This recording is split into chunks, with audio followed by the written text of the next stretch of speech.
12명의 제자 중에 가룟 유다가 이제 안타깝게 빠졌죠. 숫자에서 빠지고 이제 12명을 채우기 위해서 제비 뽑아서 결국 마띠아가 12사도에 들어가게 됐습니다. 그 12사도를 포함한 120명의 사람들이 예수님께서 말씀하신 바 예루살렘을 떠나지 말고 하나님께서 약속하신 것을 기다려라. 그래서 120명의 사람들이 다 마음을 같이하여 오로지 기도에 힘썼습니다. 하나님께서 약속하신 것 바로 성령입니다. 성령. 이 하나님은 오래전에 약속하셨어요. 구약의 요엘 선지자로부터 이 약속이 시작된 겁니다. 근데 베드로가 이제 오늘 본문 뒤에 보면 설교를 시작하는데 그 요엘 선지자의 선포했던 하나님의 약속을 이제 인용해서 백성들에게 전하기 시작해요. 요엘서 2장 28절에 보면 내가 내 영을 만민에게 부어주리니, 하나님께서 오래전부터 하나님의 영, 성령을 만민에게, 모든 사람에게 부어주시겠다 약속하셨어요. 120명의 사람들은 그 하나님의 약속의 말씀을 믿고 오로지 이제 기도에 힘썼습니다. 기도하고 있는 그 백성들에게 120명에게 성령님이 임했어요. 각 나라의 언어들로 그들이 말하기를 시작합니다. 이따 보면 알겠지만 한 15개, 16개 국에서 온 유대인들, 그 나라, 그 언어들로 이 120명의 사람들이 막 말하기를 시작해요. 그 사람들은 매우 놀랍습니다. 갈릴리 사람들이 갑자기 외국어를 하니까 놀라게 되는 거죠. 오순절을 지키러 온 많은 유대인들이 그렇게 매우 놀라고 있을 때 이제는 뭐 나중에 베드로가 이제 하나님의 말씀을 선포해서 어떻게 된 일인가를 다 알려줍니다. 성령의 충만함을 받은 사람들은요, 그날로 끝나는 것이 아니고 그 뒤로 인생이 다 바뀌기 시작해요. 여러분, 성령의 충만함을 받았다, 그것은요 어떤 기도한 날, 성령이 임한 날, 그날의 은혜로만 끝나는 게 아닙니다. 성령의 충만함은 인생을 바꿔놓는 놀라운 사건이에요. 더 이상 내 마음대로, 내 욕심대로, 육체의 소욕대로 살아가지 않습니다. 성령님이 내 마음에 충만하게 계시니 이제는 성령이 말씀하시는 대로 내가 말하게 되는 거예요. 성령님이 원하는 대로 살아가게 되는 겁니다. 성령이 뜻하는 대로 내가 움직이게 되는 거예요. 내 인생의 방향이 완전히 달라지게 되는 겁니다. 오히려 성령 충만을 받은 사람은요, 예전의 삶이 불편해지기 시작해요. 남의 옷을 입은 것 같아요. 성령의 새 옷을 입으라 했거든요.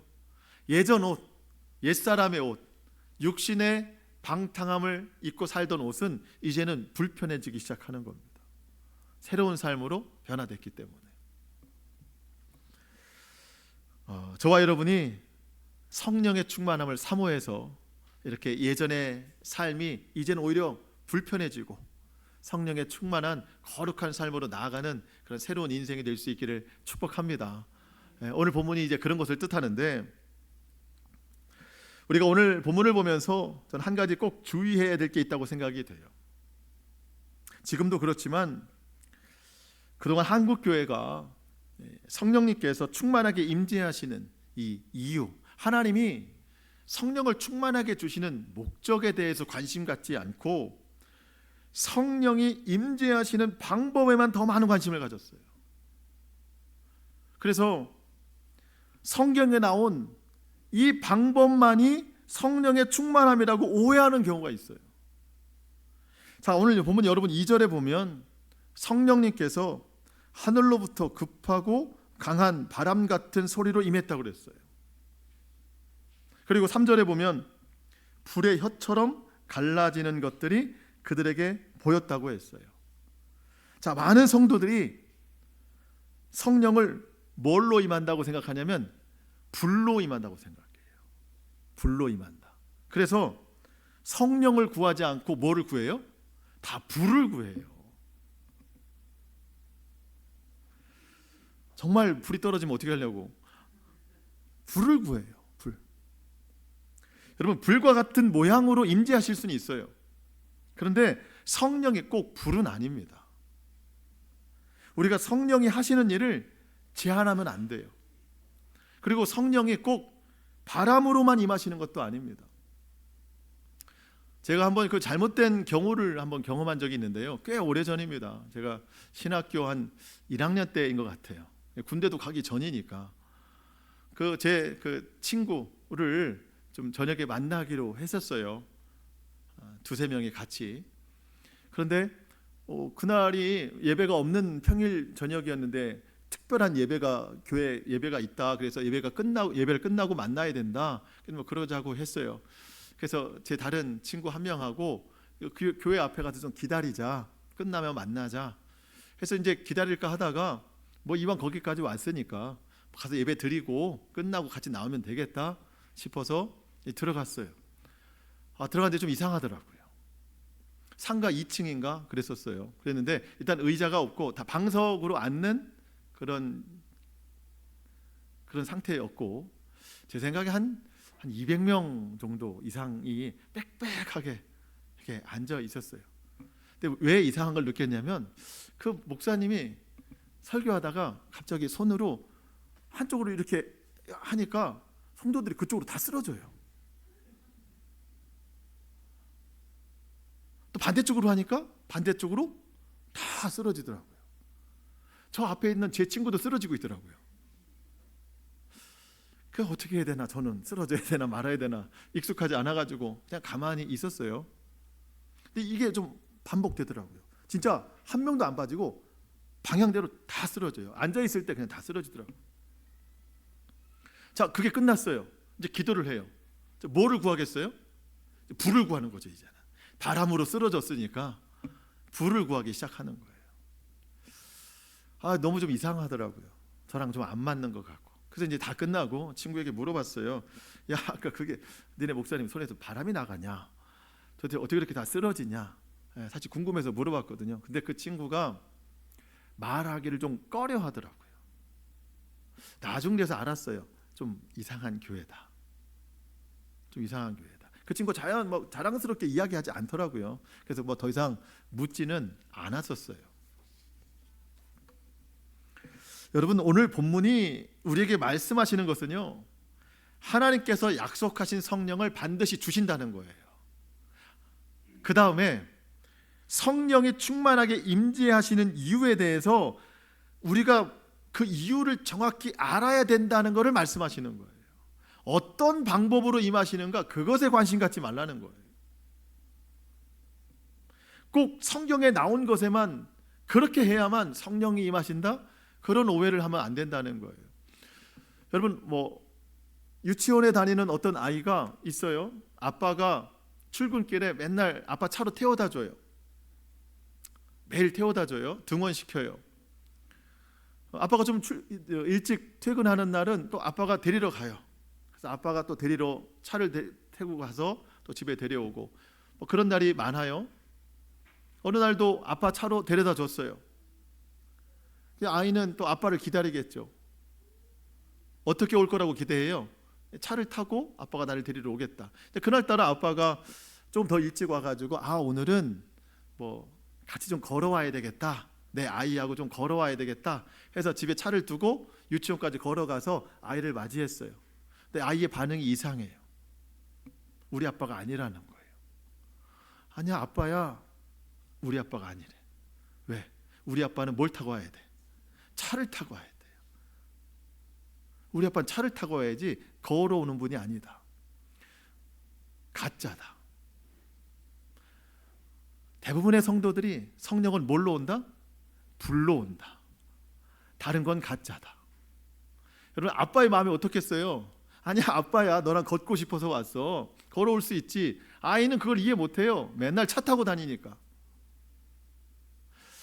성령이 임했어요? 말씀으로 임했어요? 아니면 조용히 임했어요? 잠잠하게 임했어요? 불로 임할 수도 있어요. 바람으로 올 수도 있어요. 방법이 중요한 게 아니에요. 근데 어느 날 성령님이 내 마음속에 감동으로 크게 오셨어요. 근데 내가 그분이 성령이 아니래요. 성령은 차를 타고 오셔야 돼. 성령은 불로 오셔야지, 그렇게 오시는 분은 성령이 아니라는 거예요. 그럼 성령님이 어떤 마음이 들겠어요? 구약의 선지자들 가운데 하나님의 말씀을 선포하는 선지자도 있고 능력을 행하는 선지자도 있어요. 물론 능력을 행하는 선지자 중에는 말씀을 선포하는 선지자도 있습니다. 대표적인 선지자가 엘리야예요. 엘리야. 여러분 잘 아시듯이 엘리야가 이방 선지자들과 갈멜산에서 영적 대결을 해서 큰 승리를 거두었습니다. 그런데 큰 승리를 거두고 나서 뒤에 들려오는 소식이 있었어요. 그 당시에 그 북이스라엘의 왕이 아합인데 아합 왕의 아내가 이세벨이었어요. 이세벨이 화가 난 거예요. 자기 선지자들을 다 죽였다는 거예요. 자기가 데리고 있던 이방 선지자를 엘리야가 다 죽였다는 거예요. 그래서 이 이세벨이 엘리야에게 경고를 합니다. 내가 내일 이맘때 너를 죽이겠다.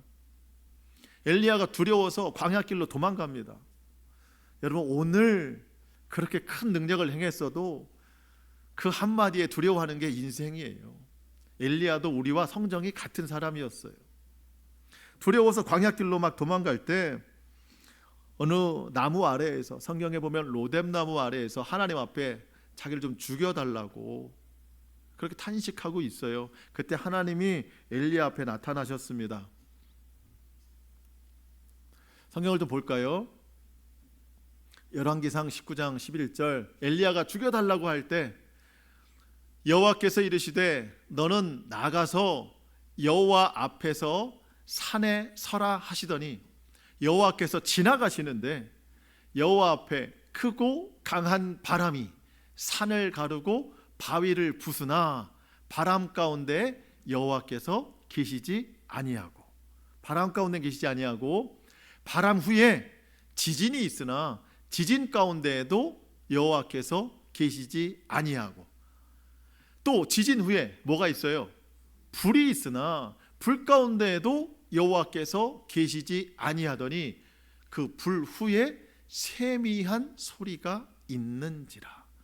이 세미한 소리에 엘리야가 대답해요. 자, 바람, 지진 이제 진동이라고 할 수 있는데, 진동, 불, 여기 하나님이 임재하시지 않았어요. 세미한 소리, 작은 소리에 주님이 찾아오셨습니다. 그럼 물론 이 세미한 소리조차도 하나님의 고정된 임재 방식이라고 우리가 생각하면 안 돼요. 하나님이 어떻게 어떤 모양으로 임재하시는지 우리가 제한하면 안 됩니다. 성령 하나님이 우리 가운데 불로 오시는지 진동으로 오시는지 바람으로 오시는지 어떻게 오시는지 몰라요. 중요한 것은 방법이 아니라 하나님께서 왜 우리에게 성령의 충만함을 주시려고 하시는가, 그거를 알아야 된다는 거예요.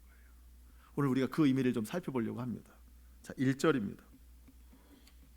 오순절 날이 이름에 그들이 다 같이 한 곳에 모였더니, 오순절은 유대인의 가장 큰 명절인 6월절에서 7주가 지난 때예요. 7주. 6월절에서 7주가 지나요. 여러분 7주예요. 그럼 일주일은 며칠이에요? 7일입니다. 7 곱하기 7이 돼야 돼요. 그래서 77절이라고 불러요. 77절, 49일 다음 날이 50일이거든요. 그래서 오순절이라고도 불러요. 이날은 또 77절, 그리고 이스라엘 역사적으로 보면 맥추절이라고도 불러요. 애굽을 떠나서 가나안 땅에 처음 들어가서 처음 익은 곡식의 열매를 하나님 앞에 드렸다 해서 맥추절. 그래서 오순절, 77절, 맥추절은 다 같은 의미로 쓰이는 겁니다. 사실 구약에 있는 절기들은요, 그 정신만 우리가 알 필요가 있지 사실 그 절기가 우리에게 중요한 건 아니에요. 그래서 여러분 오순절 성령 강림 해가지고 여러분 성령이 강림한 때를 오순절이라고 부르는구나 이렇게 하시면 안 되고, 원래 있던 오순절에 성령이 오신 거예요. 그러니까 오순절 성령 강림이라고 같이 부르는 건 별로 의미가 없어요.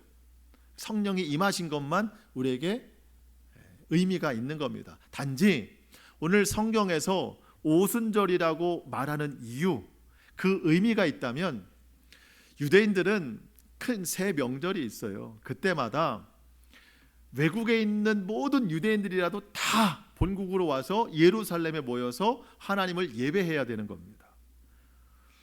제가 그 참고 서적을 찾아보니까 6월절이 가장 큰 명절인데 우리로 말하면 이제 부활절이죠.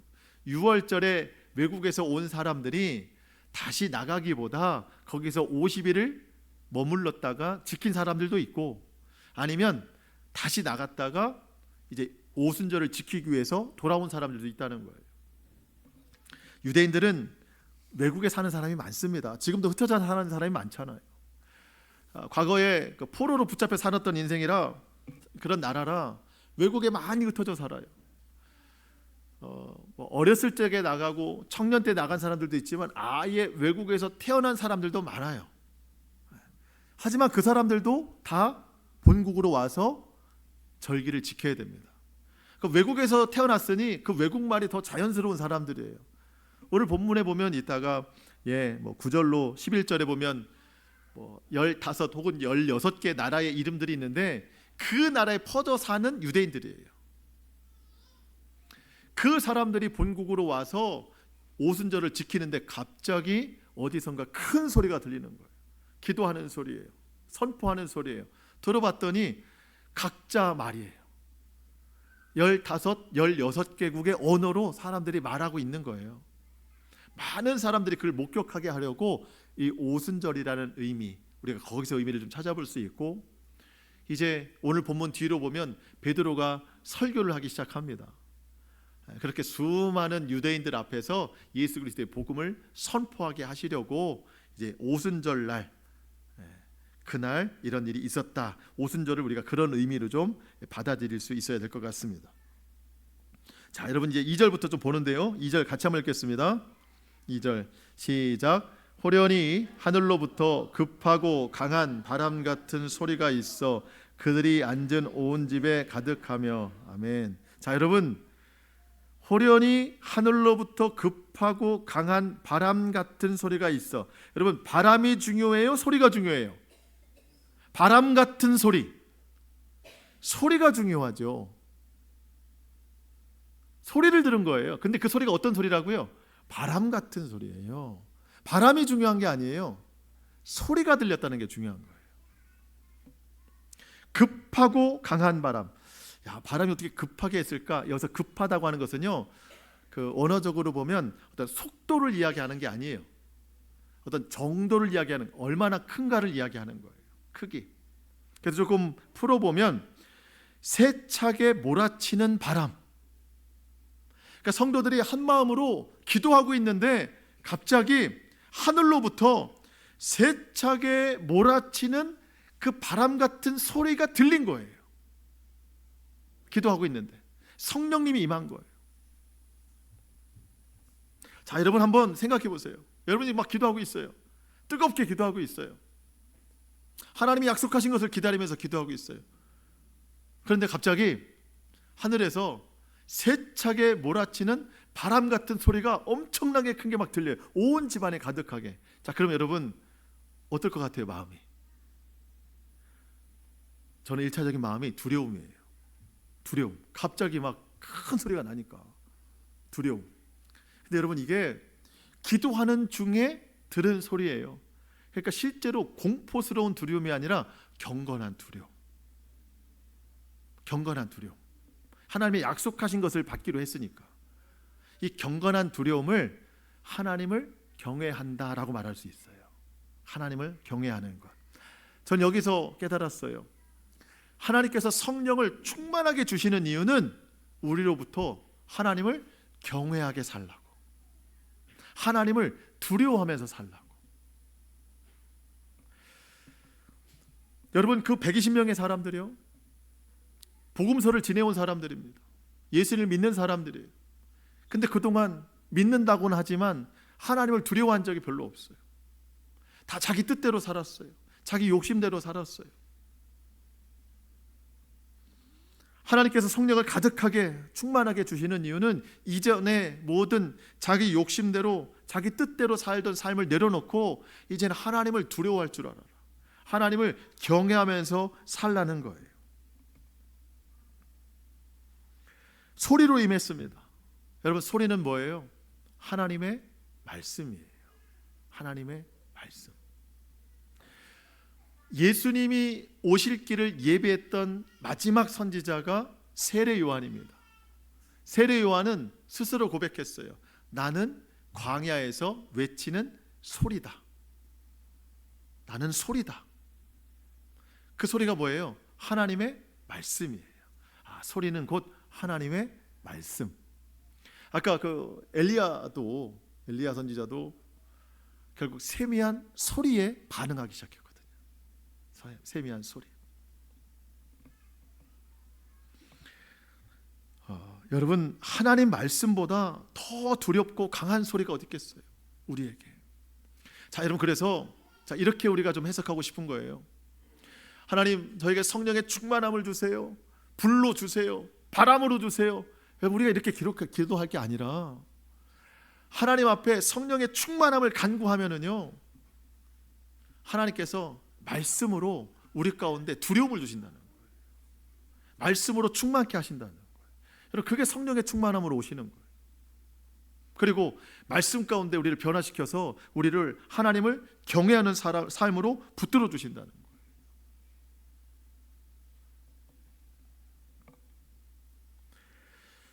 예수님께서 승천하시기 전에 마지막으로 하신 말씀, 오직 성령이 너희에게 임하시면 너희가 뭘 받고? 권능을 받고 예루살렘과 온 유대와 사마리아와 땅끝까지 이르러 내 증인이 되리라. 자, 성령이 임했어요. 그 뭘 받아야 돼요? 권능을 받아야 돼요. 여러분, 오늘 예배를 드리시다가 막 기도하시다가 성령을 받으셨어요.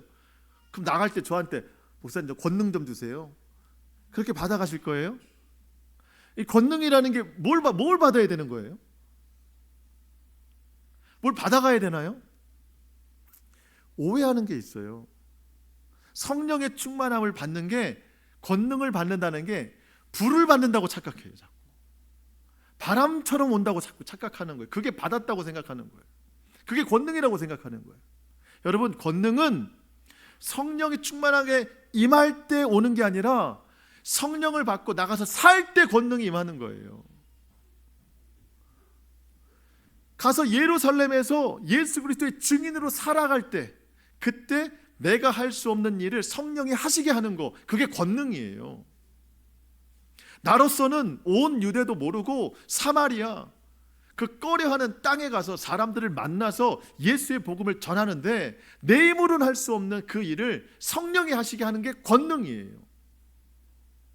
여기서 나갈 때 뭘 받아가는 게 아니라 그 자리에서 성령의 권능을 체험하는 거죠. 저는 가장 큰 권능이 우리 각 사람의 변화라고 생각해요. 변화. 하나님을 믿지만 두려워하지 않던 인생이잖아요. 하나님 없는 것처럼 살아가잖아요, 우리. 그런데 성령이 강력하게 임하셔서 하나님을 두려워하기 시작해요. 하나님을 경외하기 시작해요. 하루 이틀이 아니라 성령이 내 마음에 임하셔서 오늘, 내일, 한 달, 1년, 10년, 평생 하나님을 두려워하는 거예요. 하나님을 경외하는 거예요. 그게 권능이에요. 변화된 삶이. 그래서 너희가 권능을 받고, 여러분, 막 불로 성령 받았잖아요. 네, 바람으로 받았잖아요. 근데 뭐 예루살렘, 뭐 사마리아, 난 사마리아는 못 가. 그 사람들은 상종할 수가 없어. 불로 성령 받았는데 사마리아 안 간다고 하면 그게 권능인가요? 땅끝까지? 난 땅끝까지 못 가. 땅끝인 사람? 난 만나기 싫어. 아니, 불로 성령 받았는데 제일 꺼려하는 사람들은 다 배제하고 살아요? 그 권능이 없죠. 그 사람에게 권능은 불이에요. 그냥 성령 체험만 있는 거예요.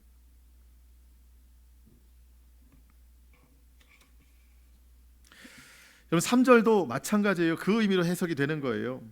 3절 한번 같이 한번 읽어볼까요? 3절 시작. 마치 불의 혀처럼 갈라지는 것들이 그들에게 보여 각 사람 위에 하나씩 임하여 있더니, 자, 마치 불의 혀처럼 갈라지는 것들입니다. 여러분, 불은 정결하게 하는 힘이 있어요. 불순물을 다 태우고 본질만 남게 합니다. 필요한 것만 남게 해요. 근데 마치 불의 혀처럼 갈라지는 것들, 불이 혀에 임했어요. 불의 혀, 불이 혀에 임했습니다. 내 혀가 그동안 불순물이 너무 많았어요. 이 세상 즐거움을 말했고 이 세상 욕심만 내가 말하고 살았어요. 성령이 임하신다는 것은요, 불이 내 혀를 이렇게 단련시키듯이, 변화시키듯이 성령이 임했다고 하는 것은요, 내 언어 생활이 바뀐다는 뜻이에요.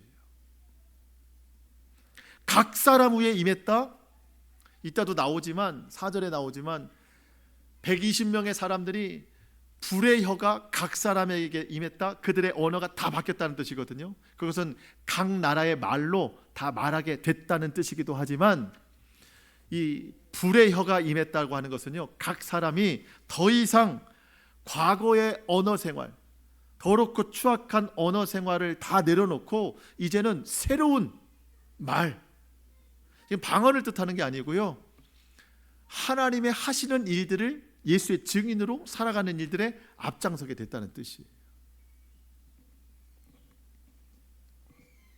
더 이상 내 욕심을 말하지 않아요. 더 이상 남을 정죄하지 않아요. 비판하지 않아요. 성령의 충만함을 받은 사람들은요, 이제는 예수님의 증인으로 살아요. 사랑하고 섬기고 살아요. 이게 모두 입술로 표현되기 시작하는 거예요. 언어가 달라졌어요. 구약의 이사야 선지자도 이와 같은 경험을 했습니다. 하나님이 이사야를 선지자로 부르셨어요. 하나님, 저는 선지자가 될 자격이 없습니다. 그럴 때 하나님이 이사야를 하늘 성전으로 초대하셨어요. 환상으로 초대하셨어요. 가보니까 천사들이 거기서 하나님을 찬양하고 있어요. 성경에는 그 천사를 스랍이라고 표현을 해요. 이사야가 그 중에 계신 하나님을 봤어요. 마음에 두려워지기 시작하는 거예요. 사람이 하나님을 보면 어떻게 돼요? 죽어요. 내가 하나님을 봤으니 나는 죽게 됐다는 겁니다. 나는 더러운 사람인데. 근데 이사야가 뭘 표현하냐면, 나는 삶과 행실이 더럽기도 하지만 제일 더러운 게 입술이래요. 이사야가 말을 해요. 나는 입술이 부정한 자인데 내가 그 하나님을 만났으니 나는 이제 망하게 되었도다. 이사야 6장 5절, 그때 내가 말하되 화로다 나여 망하게 되었도다. 나는 입술이 부정한 사람이요, 나는 입술이 부정한 백성 중에 거주하면서 만군의 여호와이신 왕을 배웠음이로다 하였더라. 그때에 그 스랍 중에, 천사 중에 하나가 부젓가락으로 제단에서 집은 핀 숯 하나를 손에 가지고 내게로 날아와서 그것을 내 입에 대며 이르되, 보라, 이것이 내 입에 닿았으니 내 악이 제하여졌고 내 죄가 사하여졌느니라 하더라. 그러니까 불로 입을 이렇게 지졌어요. 더러운 입술 다 태워버렸다는 거예요. 이게 같은 의미예요, 여러분. 성령이 꼭 불로 오는 게 아니라 그 의미를 알아야 된다고요. 성령의 충만함을 받은 사람은 마치 불로 이 입을 깨끗하게 만들듯이, 재련하듯이 이제는 과거의 언어 생활, 비판의 생활, 탕욕의 생활을 버리고 이제는 예수 그리스도의 복음을 증거하는 입술로 변화된다는 거예요. 그 목적의 의미를 둬야지 자꾸 불에만 목적을 두면 안 된다고.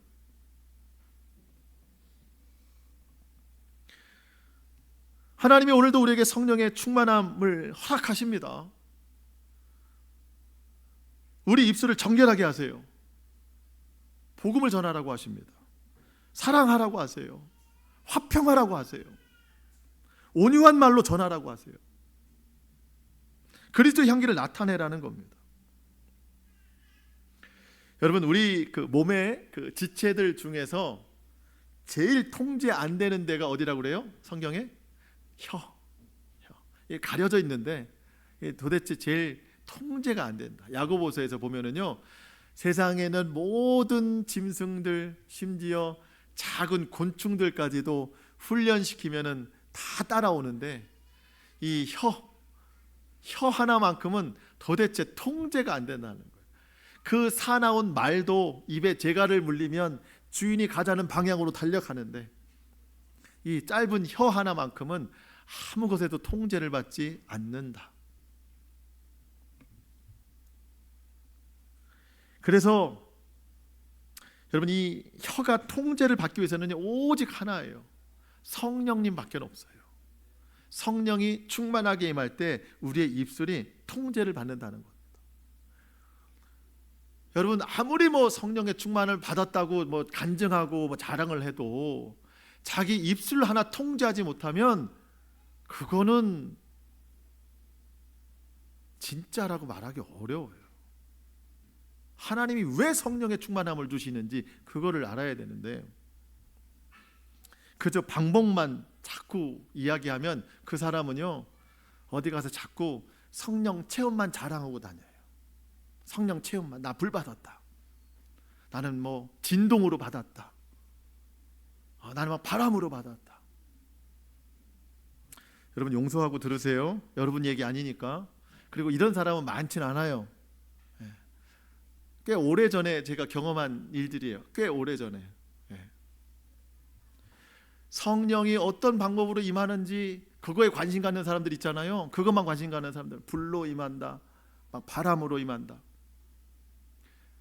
본인을 알아주지 않는다고, 나 이렇게 받았는데 알아주지 않는다고 불같이 화내다 바람같이 떠나요.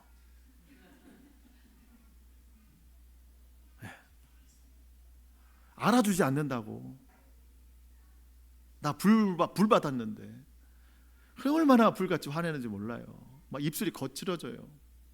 그러다가 이 교회는 안 되겠다 하고 바람같이 떠나 알아주는 교회로 가려고 하는 거예요. 여러분, 그게 성령 충만합니까? 성령은 온유하신 분이에요. 성령은 겸손하신 분이에요. 성령은 우리를 도우시는 분이에요. 성령의 충만함은 우리를 변화시켜 주시는 분이에요. 성령님이 왜 우리 가운데 충만하게 임재하시는지 그 목적을 알아야 돼요. 하나님을 경외하라는 거예요. 두려워하라는 거예요. 변화되라는 거예요. 입술부터 변화라는 거예요. 성령을 잘못 이해하는 사람들은요 4절에서 한 번 더 좌절합니다. 왜? 나는 불도 못 받았지, 바람도 못 받았지. 4절에 보니까 각 나라 언어로 방언을 한다는데 이것도 못 받았지. 그러니까 성령을 방식으로만 알면 다 좌절할 일밖에 없어요. 4절 볼까요? 그들이 다 성령의 충만함을 받고 성령이 말하게 하심을 따라 다른 언어들로 말하기를 시작하니라. 여기서 말하는 다른 언어는요 고린도 교회에서 나왔던 방언이 아닙니다. 통역이 필요한 방언이 아니라 이 뒤에 나오는 나라들이 있어요. 9절로 11절에 보면 15, 16개 나라들인데 그 나라 언어들로 말하기 시작했다는 거예요. 외국어로 말하기 시작했다는 거예요. 그 나라 말로 다 알아들 수 있겠다는 겁니다. 사람들이 놀랍니다. 8절에 보니까 우리 각 사람이 난 곳, 그러니까 외국에서부터 있었던 그 방언을, 외국말을 듣게 됨이 이는 어찌 됨이냐, 도대체 이게 어떻게 된 일이냐. 성령님께서 120명의 사람들에게 각 나라 언어로 불의 혀가 각 사람에게 임한 것처럼요 각 나라 언어로 말하게 했어요. 근데 여러분, 제일 중요한 거 여러분 꼭 기억하셔야 돼요. 11절 하반절, 11절 하반절, 우리가 다, 여기 있죠. 거기부터 읽어볼까요? 시작. 우리가 다 우리의 각 언어로 하나님의 큰 일을 말함을 듣는도다 하고, 뭘 말했대요? 하나님의 큰 일. 언어는 다 달랐어요. 하지만 내용은 하나였어요. 그 내용이 뭐예요? 하나님의 큰 일. 하나님께서 많은 유대인들로 하여금 들어왔을 때 그 저들을 복음으로 설득시키려고 하다 보니까 그들의 언어로 했어야 돼요. 물론 유대인의 말로 했어도 되는데 그들이 볼 때 이 120명의 사람들 중에 대부분이 갈릴리 사람이거든요. 아니, 저 배움이 없는 갈릴리 사람들이 어떻게 저렇게 외국말을 유창하게 할 수 있을까 호기심을 갖게 하는 거예요. 처음엔 호기심이었는데 나중에 들어보니까 그 내용이 더 벅차오르는 거예요. 왜? 하나님의 큰 일이기 때문에. 하나님의 큰 일이 뭘까? 유대인들에게는요, 이방인에겐 구원이 없었어요. 근데 하나님의 큰 일, 유대인뿐만 아니라 이방인도 구원하신다고 하는 이 복음의 메시지가 120명의 사람들을 통해서 각 나라 언어로 선포가 되는 거예요. 그 내용을 듣고 이게 어찌된 일인가? 이게 어찌된 일인가? 궁금해지기 시작하는 거예요. 간혹 13절 보면 또 어떤 이들은 조롱하여 이르되 그들이 뭐에 취했다? 새 술에 취했다 하더라. 새로 나온 술을 먹고 저렇게 술 취했나 보다. 이렇게 조롱하는 사람들도 있었는데, 자, 여러분 한번 생각해 보세요. 술을 많이 마셨어요. 근데 영어를 배운 적이 없는데 영어를 유창하게 해요. 그러면 술을 끊었던 분도 다시 먹죠. 네, 조금 드셨던 분은 더 많이 먹죠. 왜? 영어를 좀 하고 싶으니까. 저도 좀 생각이 있습니다. 이렇게 유창하게 할 수 있다면, 네. 뭐 예를 들어서 뭐 일본, 중국, 미국, 프랑스, 뭐 이탈리아 여행을 간다. 술 먹고 가야죠. 그렇잖아요. 그 나라 말로 유창하게 하니까.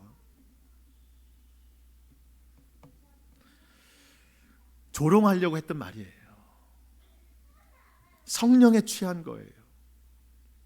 대부분은 다 12절의 반응이었습니다. 다 놀라며 당황하여 서로 이르되 이 어찌된 일이냐. 아무도 대답을 못 해줘요. 누가 대답 좀 해줘라. 그랬더니 이 다음 절, 우리가 다음 시간에 뭐 이제 살펴보겠지만, 베드로가 이 궁금증을 설교로 해석하기 시작합니다. 이때 거기 오순절날 많이 모였던 유대인들 가운데 3,000명이 회개하고 주님 앞에 돌아와요. 자, 어떤 방언을 받았느냐, 어떤 외국어를 구사할 수 있느냐, 여러분 이게 중요한 게 아니고요. 제일 중요한 거, 성령 충만을 받은 사람들은요, 하나님의 큰 일을 말할 수 있어야 된다는 거예요. 여러분 뭐 자꾸 방언 뭐 사모하셔도 괜찮지만 그것 때문에 다른 일을 놓치지 마세요. 그냥 한국말로 하나님의 일을 전하세요. 하나님의 큰 일을 선포하세요. 여러분 직장에서 또 여러분 관계 속에 있는 사람들 가운데 하나님이 당신을 사랑하십니다. 이게 복음이죠. 하나님이 당신을 구원하실 거예요. 하나님이 당신을 사랑하십니다. 외국말로 안 해도 되고요, 방언으로 안 해도 돼요. 여러분의 언어로 하나님이 하게 하신 목적만 알면 되는 거예요. 하나님의 큰 일만 전하면 되는 겁니다. 자꾸 언어가 자랑이 되고 방언이 자랑이 되고 불이 자랑이 되고 바람이 자랑되니까 교회가 분열되기 시작하는 거예요. 하나님의 뜻은 없어지는 거예요. 우리 모두 성령의 충만함을 사모해야 됩니다. 여러분 성령님을 어떻게 우리가 받을 수 있는가? 첫 번째, 간구해야 됩니다. 우리 마지막으로 이것만 보겠습니다. 누가복음 11장 13절 시작. 너희가 악할지라도 좋은 것을 자식에게 줄 알거든 하물며 너희 하늘 아버지께서 구하는 자에게 성령을 주시지 않겠느냐 하시니라. 아멘. 예수님 말씀이에요. 여러분 성령을 구하세요. 우리 이 시간 또 기도할 건데요, 하나님 내게 성령 충만을 주시옵소서.